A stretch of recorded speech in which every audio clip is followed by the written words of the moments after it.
अभिमन्यु क्षत्रिय सभा की ओर से परसौली हंसपुरम में होली मिलन समारोह का आयोजन किया गया, जिसमें मुख्य अतिथि के रूप में करौली शंकर महादेव गुरुजी को आमंत्रित किया गया था। संस्था के कार्यों को देखते हुए करौली शंकर महादेव ने क्षत्रिय महासभा के भवन निर्माण को 11 लाख देने की घोषणा की एवं परिसर में परशुराम की प्रतिमा लगाए जाने पर 5 लाख का चेक संगठन को दान दिया, जिससे कि ब्राह्मण और क्षत्रिय की एकता की मिसाल बन सके। वहीं करौली शंकर महादेव ने समारोह में संदेश देते हुए कहा कि क्षमा करो और भूल जाओ का संदेश दिया। कन्या भ्रूण हत्या, नशा मुक्ति, महिला हिंसा के खिलाफ आंदोलन चलाने को बल दिया। सभा में आए लोगों को संकल्प के माध्यम से स्वस्थ किया। बच्चों से मोबाइल की लत को छुड़वाने व नशे के लती लोगों को देखते ही देखते नशे से उनका मुंह तोड़ दिया। इस तरह की चिकित्सा देख वहां उपस्थित लोगों को अपने वैदिक चिकित्सा पर भी विश्वास बढ़ा।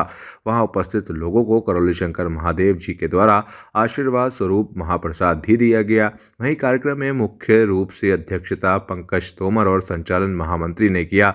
समारोह में सांसद देवेंद्र सिंह भोले, लाल सिंह तोमर, रघुनंदन सिंह भदौरिया, भाजपा के महामंत्री शिवराम सिंह, विधायक अभिजीत सांगा, अविनाश सिंह चौहान, आरएन सिंह, उमेश तोमर, युग ददीची के मनोज सेंगर, धर्मराज सिंह चौहान, एसडी सिंह परिहार, भूपेंद्र चौहान, मुनींद्र चौहान मौजूद रहे।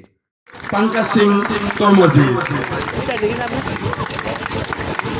और मैं निवेदन करूंगा, जितने भी ग्रंथ हैं हमारे,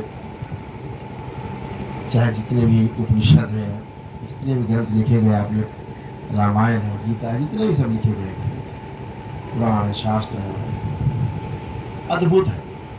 हम पहले एक ब्राह्मण वर्ग को ऐसे मानते थे कि ये खोगापंथी लोग हैं और ये लोगों को शायद भ्रम पैदा करते हैं, बेवकूफ़ बनाते हैं। शायद हम विज्ञान के विद्यार्थी रहे तो थोड़ा सब ऐसे चीज़ों को जल्दी विश्वास नहीं करते थे, वैदिक चीज़ों,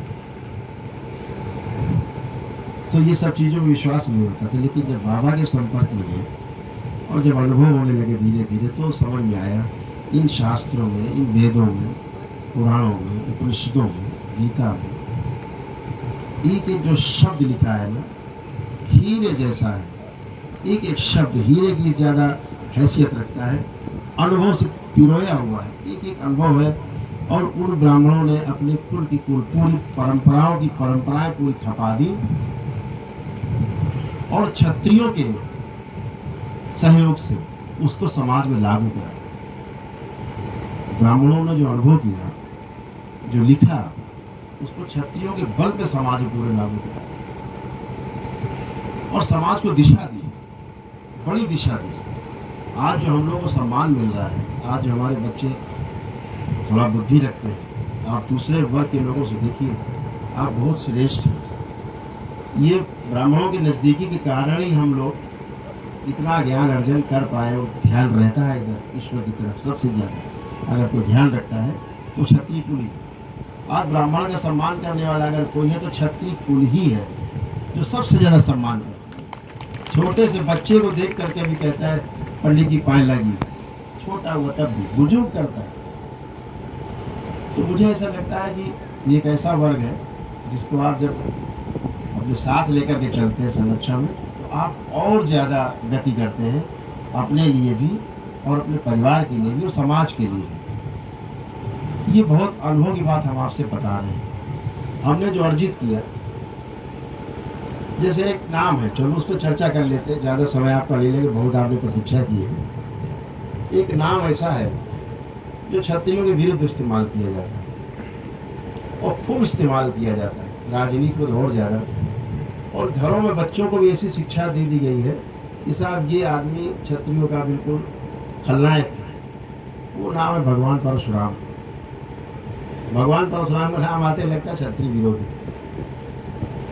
लेकिन हम अपने बच्चों से कहना चाहेंगे, जो अगली पीढ़ी है, बुजुर्ग तो हमारे तमाम समझते हैं, हम इस लायक नहीं कि उन्हें समझा सकें, ज्ञान दे सकें, लेकिन जितना हमने समझा, शायद आप लोग अध्ययन किए कि नहीं, जाना कि नहीं, भगवान परशुराम के जो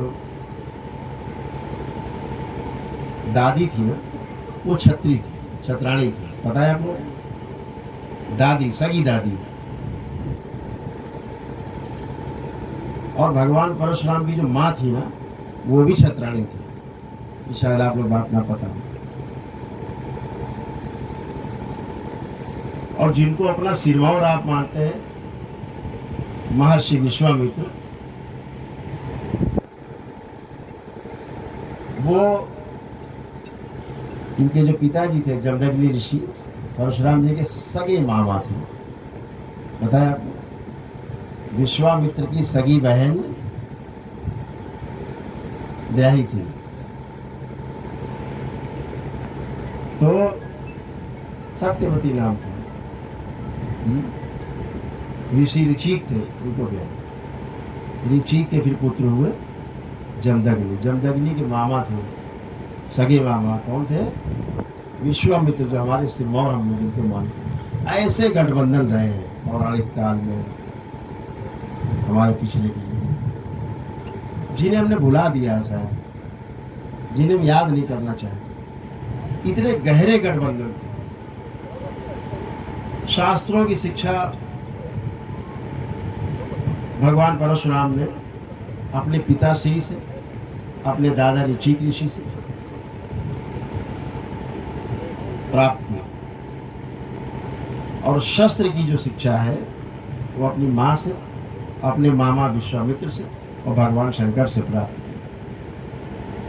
इसीलिए वो अजय थे, अजय हैं और हमेशा अजय रहेंगे। ये क्षत्रिय और ब्राह्मण की एकता के प्रतीक थे भगवान परशुराम, विरोधी नहीं थे, एकता के प्रतीक थे। और भगवान परशुराम वन मैन आर्मी थे, कोई साथ में नहीं, दूसरा आदमी। नाम था रामभद्र। भगवान परशुराम का असली नाम रामभद्र था, जो दादा ने उनका नाम रखा था, राम कहे जाते थे। भगवान शंकर ने हर्षा दिया था परशु, तो उनका नाम परशुराम। तो हमारे विरोधी नहीं, हम लोगों ने अज्ञानता में तमाम चीजें क्रिएट की है। Hey there! Subscribe to my channel and also press this bell icon so you can get latest video notifications. And this is absolutely free.